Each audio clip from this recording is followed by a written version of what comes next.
Hello guys. അപ്പോൾ ഇന്നത്തെ ഒരു റെസിപ്പി എന്താണെന്ന് വെച്ച് കഴിഞ്ഞിട്ടുണ്ടെങ്കിൽ നമ്മുടെ മഷ്റൂം മസാലയാണ്. അതിനായിട്ട് നമ്മൾ എടുത്തിട്ടുള്ളത് നമ്മുടെ നല്ല ബട്ടൺ മഷ്റൂംസ് ആണ്. എല്ലാവരും ഒന്ന് ട്രൈ ചെയ്ത് നോക്കാം. അതിൻ്റെ റെസിപ്പീസാണ് ഞാൻ പറയാൻ പോകുന്നത്. എല്ലാവരും ഒന്ന് കണ്ടിട്ട് ട്രൈ ചെയ്ത് നോക്കാം.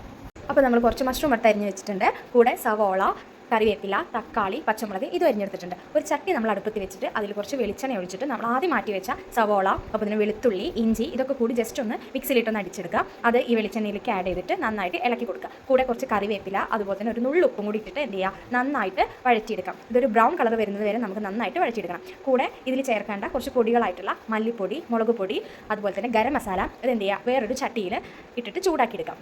അതിൻ്റെ ഒരു പച്ചമണം പോകുന്നത് വരെ നമ്മൾ എന്ത് ചെയ്യുക, ചട്ടിയിൽ നന്നായിട്ട് ചൂടാക്കിയിട്ടെടുക്കാം.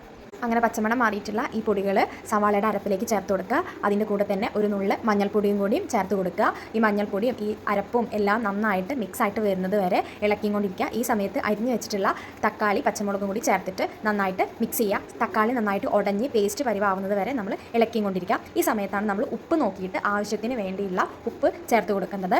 മസാല നന്നായിട്ട് പിടിച്ച് വരുന്നത് വരെ നമ്മൾ നല്ല പേസ്റ്റ് രൂപത്തിൽ കിട്ടുന്നത് വരെ ഇളക്കിക്കൊണ്ടിരിക്കുക. ഈ സമയത്ത് നമ്മൾ ഇതിലേക്ക് കുറച്ച് വെള്ളം ഒഴിച്ചിട്ട് തിളപ്പിക്കാൻ വേണ്ടിയിട്ട് വെക്കാം. അത് കുറച്ച് വെള്ളം മാത്രമേ ഒഴിക്കാൻ പാടുള്ളൂ, കാരണം നമുക്ക് കൂടിന് അത്യാവശ്യം വെള്ളം ഇറങ്ങി വരും. അങ്ങനെ നമ്മുടെ മസാല നന്നായിട്ട് കുറുകി തിളച്ച് കിട്ടിയിട്ടുണ്ട്. ഇതിലേക്ക് നമ്മൾ അരിഞ്ഞ് വെച്ച മഷ്റൂമിനെ ആഡ് ചെയ്ത് കൊടുത്തിട്ട് മസാലയും മഷ്റൂമും നന്നായിട്ടൊന്ന് മിക്സ് ചെയ്തെടുക്കാം. അങ്ങനെ ഇതിനെ നമ്മൾ അടച്ച് വെച്ച് നന്നായിട്ടൊന്ന് തിളപ്പിച്ചെടുക്കാം. അങ്ങനെ നമ്മുടെ കൂൺ മസാല ഇവിടെ റെഡി ആയിട്ടുണ്ട്. എല്ലാവരും ഒന്ന് ട്രൈ ചെയ്ത് നോക്കാം. നല്ല അടിപൊളി ടേസ്റ്റാണ്. അടുത്തൊരു റെസിപ്പി ആയിട്ട് വരുന്നത് വരെ ബൈ.